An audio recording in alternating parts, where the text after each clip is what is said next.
Hey, what's going on, y'all? It's TheTacticalRedneck, and today I wanted to make a video talking about my top 5 games that I'm most looking forward to that were announced at E3. We had a lot of cool announcements at E3 this year. A lot of them I know that a lot of people have been waiting for a long time, but me, myself, there's only quite a few that actually grabbed my interest for multiple different reasons, but I'll go over that as I start the list. So let's go ahead and jump into number 5. So number 5 was a really hard decision for me as I was torn between this and another game. Unfortunately, there's one specific reason as to why this game made this spot, and that game is going to be Battlefield 5.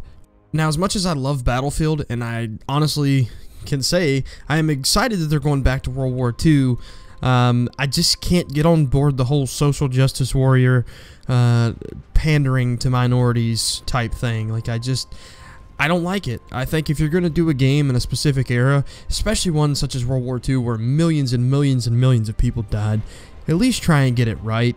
Now, as far as gameplay goes, I've liked what I've seen so far, but again, I just can't, get on board with the whole, yeah, there's women with prosthetic limbs type deal. I think they definitely could have also done a better trailer, and I don't like the fact that there's going to be a Battle Royale mode. But the gameplay that I have seen so far does seem a little promising. I think it could be okay, so I'm not going to count it out. I think it'll be decent when it does release. The number 4 spot is going to be taken by Just Cause 4. Kind of ironic that Just Cause 4 is taking the 4th spot. I think that they've got a lot of potential with the game, but after playing Just Cause 3, and it was very lackluster compared to Just Cause 2, they're really going to have to pull this one off big time to win me back over. I know that they're doing a whole lot of different weather effects and stuff like that, so that's going to be interesting, considering that the game is sandbox and nothing but destruction. So I'm excited to see what they're going to do with that. I really hope that they do a little more with the story and make it a little more grabbing and pulling you in, just because, like I said, Just Cause 3 was lackluster, and it seemed like a lot of mindless blowing stuff up and just running around shooting shit. And, I mean, that's fun to a degree, but when you're just doing that constantly and it doesn't really feel like you're doing anything, it gets kind of stale. So I'm hoping that they try and find a way to freshen it up. That being said, sometimes it's fun to just walk around and mindlessly blow stuff up. So definitely on the top 5 list for me. I think it'll be decent, but I'm still skeptical as to whether or not it'll be something that I actually want to play more than once. Coming in at the number 3 spot is going to be Metro Exodus. Now, I've played both Metro 2033 and Metro Last Light, and I absolutely loved both of them. They were just extremely good games, well done all the way around. Minus a few bugs, and I know they did the Redux and it solved a lot of performance issues for most people. So letting that slide, I think this game's definitely going to be a blockbuster hit. Yeah, the outdoors bits of it are absolutely beautiful, and from what I understand, they're going more towards like a stalker-ish type game, a little more open than they were the original 2 games where it was all linear. So I'm excited to see what they're going to do with that. I feel like it's going to open up a lot more opportunities and replay value. So yeah, there's that. The Metro series for me also gives me something that Fallout doesn't, and it makes it a little more serious in a post-apocalyptic setting where everything seems dangerous, where you have to scavenge for every little thing, whereas Fallout is more like an RPG, futuristic type, once you get a little ways in, everything's pretty easy for the most part. So Metro is a game that definitely takes you off the rails and doesn't give you any slack at all. Does not cut you slack. Also, as I said, the game is absolutely gorgeous. It's been a while since I've seen a game that looks this decent, and hopefully it's not just the trailers that are looking that good. Hopefully the in-game is going to be that impressive as well. So, number 3 spot, Metro Exodus. Looking forward to it. So the number 2 spot is a game and series that I have not been interested in several years.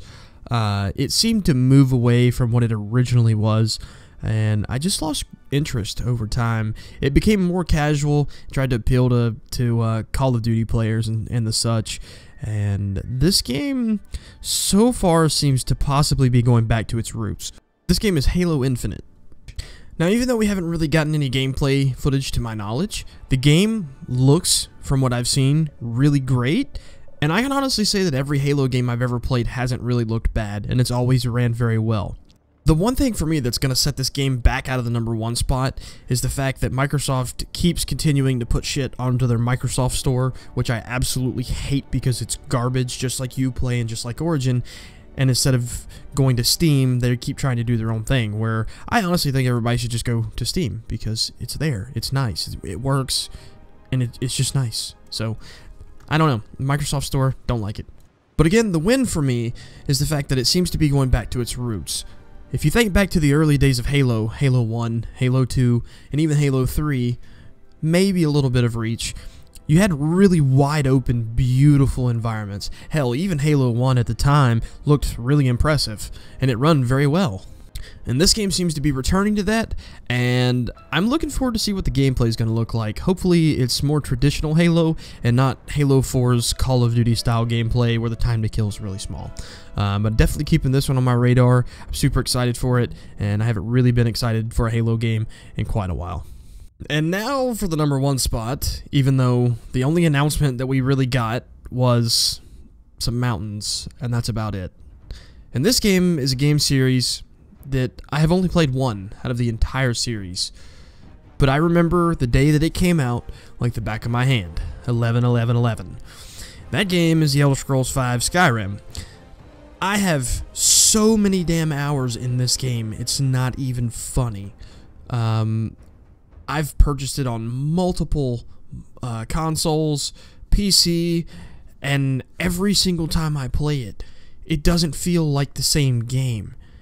And if they can manage to capture that feel with The Elder Scrolls 6, I'm sold. But there's not really any news about it that I've found so far, unless I've just completely missed everything, other than a teaser of mountains. But it is confirmed that we are getting Elder Scrolls 6. Who knows when? Hopefully sooner rather than later, because it's been a while since Skyrim came out. But again, Skyrim to me was just one of those games that, despite its bugs, it is just perfect. It is perfect, just the way it is. I didn't even need mods. Like, I was just content playing the base vanilla game, DLC or not. So I'm hoping that Bethesda does not fuck this up. I didn't like really any of the Fallout games. Fallout 76 just doesn't interest me because I didn't play that much of Fallout 4. Fallout to me is too, like, easygoing to be a post-apocalyptic setting, which is why Metro Exodus made this list and Fallout did not. But again, yeah, #1 spot, Elder Scrolls 6. Anyhow, I hope you guys enjoyed this short little video of me and my top 5 games announcements list for E3 2018. I know I'm a little late. I've been super busy. I've been moving, working, going to the gym, stuff like that. And I've been meaning to get this video out. But I'm really excited for these games. There's even more that got announced that I'm excited for. Just not quite as excited. But when these games come out, you guys can definitely expect to see a little bit of gameplay footage. I think I'm honestly most excited for Halo and Metro. Just because we actually know when we're going to get those versus the Elder Scrolls, where we don't know when it's coming. But it's coming, hopefully. But yeah, so I hope you guys enjoyed this short little video. If you're new to the channel, leave a like and sub if you want to. And I guess I will see you guys in the next one. Thanks for watching, and peace out.